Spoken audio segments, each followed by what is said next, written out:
Action! I think I aired that time, didn't I? No, Ah, yeah, it's getting closer. not really. And by season 2, episode 51, by the time we hit 200 of these, I'll have this down pat. Folks, welcome to a Sunday night at the Blue Monkey Quarantina. So lovely to have you. Yeah, you read it right. Yeah, Galliano. No, Galliano. Yeah, Cocktailo. It's time to drink. Little known fact, the original Queen song, Bohemian Rhapsody, the original lyrics were Galliano, and they were trying to do it for drinking. And Galliano said, we don't want any part of it. Made them change the lyrics, so they changed it to Galileo. I'm making this entirely up. That is not true at all. But you'll never think of that song again without thinking of Galliano. Now, Galliano, Paul, why do I remember that? Folks, there are basically 2 cocktails you make with Galliano. We already did one, the Golden Cadillac. Tonight, yeah, we're going to do the Harvey Wallbanger. Come on in, folks. It's Blue Monkey Quarantine. Side note, I know it's, you probably like us. I'll just share a very stressful, very worried about everything going on. And just even today was just like, when are we going to have all this worked out? And then lo and behold, somebody showed up and delivered a t-shirt. And I'm all good now. Yeah, Nikki, thank you very much. Yeah, things may be out of control, but not in this house. I got a new t-shirt. Come on in, folks. Only business is monkey business. Yeah. So, Harvey Wallbanger. Yeah, well, before we get into that, folks, let me just tell you this. Because if you're not a part of it, we just added John Evans, Radel Funeral Service, Colleen Ellis, Chris Burke, Two Heart Pet Loss, Boom, and Mike Usselton, Tammy Joy. Folks, we're at 16. There are only 4 spots left. 4 spots left. Folks, you don't get one of these. I have 4 juicers left. Actually, I have a little bit more because I haven't sent out the last roll of. But anyway, we got juicers. Folks, it's November 8th. Do you know what November 8th is? Of course you do. It's National Harvey Wallbanger Day. Paul, well, how do you, I know. I don't know what's on your calendar, but Harvey Wallbanger was on ours, and we've been busy all day celebrating. That used to be full, not now. So, yeah, this is a great cocktail when you're trying to figure out what do I do with that giant ball bat of alcohol that's underneath the cabinet, all the way in the back, hardest one to get out. Like I said, I'm giving you the second drink that's out there. Now, Harvey Wallbanger. Let's talk about where this drink came from. So this is, a lot of people tie to the 70s, right? And actually, as one of the stories go, there's a party in California, and basically it's a house party, right? But not just like any house party. No, this is Bill Donner's house party. And I don't know if you've heard, but the Donners, they know how to party. Yeah. You've probably heard of the Donner parties in history. Oh yeah, and just like true fashion of their ancestors, at the Donner party, they start running out of stuff like food. That first one was a real letdown. But in this Donner party, they ran out of alcohol, ended up with just a few things, including a little Galliano and a little bit of vodka, some juice, ended up creating a drink, so they say. And one of the people there drinking was none other than Tom Harvey. Now, here's where the story goes even crazier. Some versions say that Tom Harvey, who was a local surfer, was so drunk he kept taking his surfboard and banging it against the walls, trying to find a place to set it. Some people say that he got so drunk he was banging his head on the table. Some people say he had a hangover the next day and that he was banging his head. And again, Harvey Wallbanger, that was it. That's not a true story. What's interesting, though, is the drink actually is before the 70s. The drink goes back to 1952. Now, 1952, who do we have? We have Donato, Duke, and Tone. Remember Duke? Yeah, you do. Pull out your notes. I know. Get your notebook out. Go back. We talked about him. The Rusty Nail? Yeah, that was Duke. He made that drink. Some people even give him credit for the White Russian. Well, the story is that he created the Harvey Wallbanger, and that he actually created this 1952 at the Blackwater Bar, which is in Hollywood, California. And when they asked the Duke, the Duke said that he had made this for a surfer, same name, Tom Harvey, who liked his screwdriver with a shot of Galliano in it. Here's the problem. In all the history and all the records, nobody can find out who this Tom Harvey was. Now, everybody gives credit to the Duke. He made the drink. But here's probably where the real surfer story comes in. You got to fast forward. You got to go to 1968. 1968, we have a few more guys that get into the picture. The first one is George Bednar. He is a marketing guy. Yeah, he gets hired by Galliano to try to come up with a way to make their drink more popular in the U.S. So he reaches out to his friend, Bill Young, who is basically a commercial artist and the creative guy. And Bill Young is credited with creating Harvey Wallbanger, the character, the myth, the legend.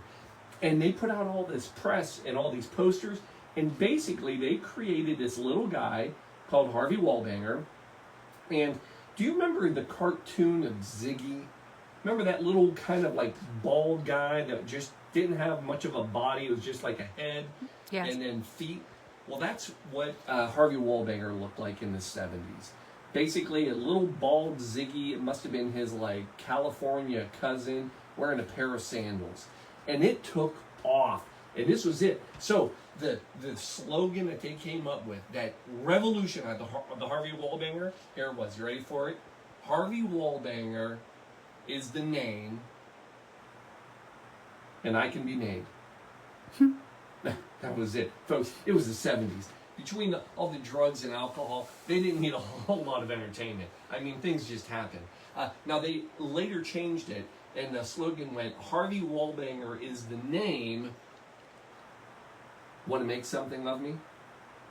Yeah, this is what we had, folks. Look it up. It's fantastic stuff. But lo and behold, that's the real gist. That's when Harvey Wallbanger, it was a very popular drink in the late 60s and 70s. So, like any good drink, though, it's only good when, and this is a simple drink. It's 3 ingredients, and it's a good drink. The problem was, much like radio killed the video star, the 70s killed every cocktail that was made during that time frame because they just started making things cheap. Instead of using fresh orange juice squeezed, they were getting pasteurized canned juice. Instead of good vodka, they were just buying any cheap vodka. And Galliano itself actually changed the recipe and screwed up their own drink in the 70s. Yeah, true story.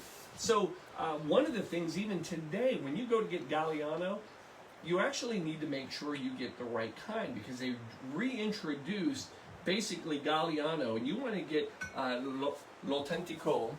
That's this, l'autentico, and that means the authentic.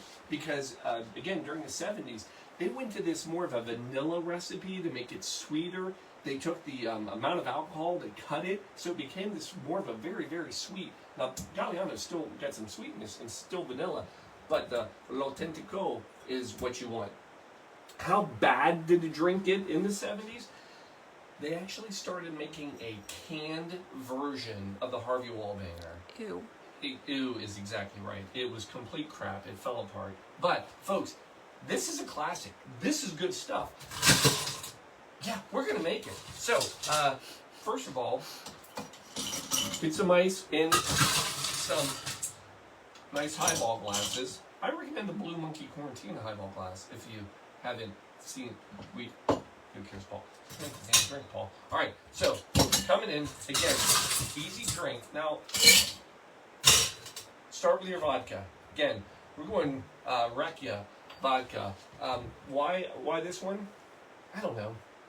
When I think of the 70s, I think of ABBA, I think of Finland, and I think of these people, disco. and vodka. There you go. And ounce and a half. One for me. One for Shelby. Then we're coming in with our orange juice. Now, folks, I went ahead and I took the liberty. You need 6 ounces, 3 ounces per each one. So I went ahead and squeezed some. I don't know if I have enough. I might have to do a little bit more. There's 2. There's 2. Oh, 2. You're welcome. I know everybody gets a little nervous when I start squeezing and all that. I'm just trying to speed the show along. For God's sakes, Paul, just finished making a drink. The next thing you want to add into this, again, is emergency. Yeah, emergency. So what's great about this is this was a big marketing ploy too. Yeah, this stuff. Yeah, been around forever. They hired Bender. Yeah, he came in and Go Young. They actually had an emergency character that was drawn up in the 70s. Very popular for a while. But now we just know that it is what it is. Saving lives, not sponsoring our show. Emergency. Give it a little sprinkle in there. Orange, it's going to work great. And we're not adding this yet. We're not adding it. Come in. Give yourself a big shake. Deliciousness in glass. Yeah, so right now, if you're keeping score at home, we have a screwdriver. That's it. Don't worry. It's going to get interesting. Now, go back in your glass.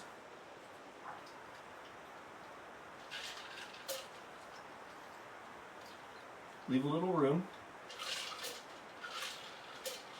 Now, this is when you come in with your baseball bat, also known as Galliano. The larger the bottle, the better. I think they sell one just a little bit bigger than this one. I'm going to get it next time. So I can't fit it anywhere. I was just saying, we can't fit it as it is. No, it's fantastic. Now, what you're going to do is make sure you need 4 people to actually pour out of it. Do you want me to hold it? It's like a shot ski, right? Yeah. All right. So what you're going to do, you're going to come in and we're going to go just about a ½ ounce.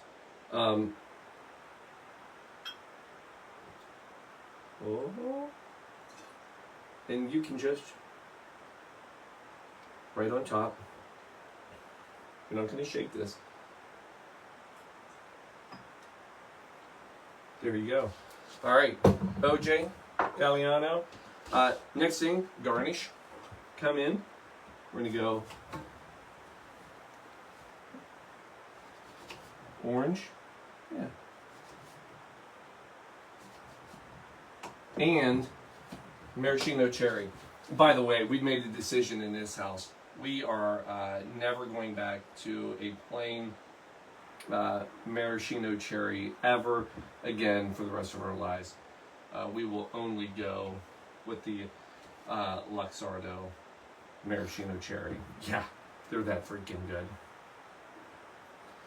And folks, there it is. Folks, that is a quarantine Harvey Wallbanger. I guarantee you probably haven't had one. And it's deliciousness in the glass. Let me prove it to you. Oh, so you got to use fresh ingredients. The orange juice is great, but just that little bit of spice, but a little bit of sweetness out of that Galliano, it just jumps right up in your face. Freaking delicious, easy drink. So the guys, when they were also inventing this, the other reason they came up with this is they were, and this is back to Duke. Duke was inventing this back in the Blackwater Beach Bar, because he was trying to combat the Bloody Mary. He wanted a brunch drink that people would come in, and this replaced, in a lot of places, the Bloody Mary. Now, I'm going to give you one last little thing. This is amazing, I think. And I don't get amazed easily, unless I've had 6, 7 cocktails during the day. And then, well, you'll find out. I get amazed easily. How popular did the Harvey Wallbanger craze actually go? Let me tell you this. In 1972, presidential election. Yeah, I'm going to the election. we're going to talk about it. But in 1972, presidential election, so there's always write-ins, you know. By the way, common write-ins, when you Mickey Mouse, yeah, that's one, and Jesus Christ. Those are some of the two most common. But in 1972, Harvey Wallbanger was so popular, the character had gotten so much fame, it was the #1 write-in in a presidential election across the United States. Yeah, don't worry. Nixon still won the election, but Harvey Wallbanger was on the write-ins he got the most write-in votes during that election. Now, go a step further. In 2016, the last election, you may not know this, but Harvey Wallbanger actually was running for president last election. Why? Here's why. November 8th is officially Harvey Wallbanger Day. It's National Harvey Wallbanger Day. Well, in 2016, November 8th fell on the election on Tuesday. So they decided to create a campaign for him.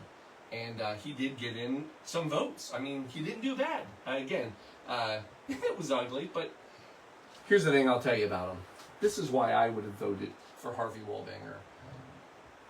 Right now, everything's a little out of control, but you know what? I'm going to invite everybody to follow the party that Harvey Wallbanger actually associates himself with, and that is the after party. Yeah, he's part of the after party. And you know what? There's nothing wrong with that party. And I'm going to tell everybody, you know what? Kick back, make yourself a Harvey Wallbanger, quarantine style, of course, and let's join the after party. Folks, we can do this. Love you all. Chink. Cheers, and enjoy yourself a little cocktail drink and National Harvey Wallbanger Day.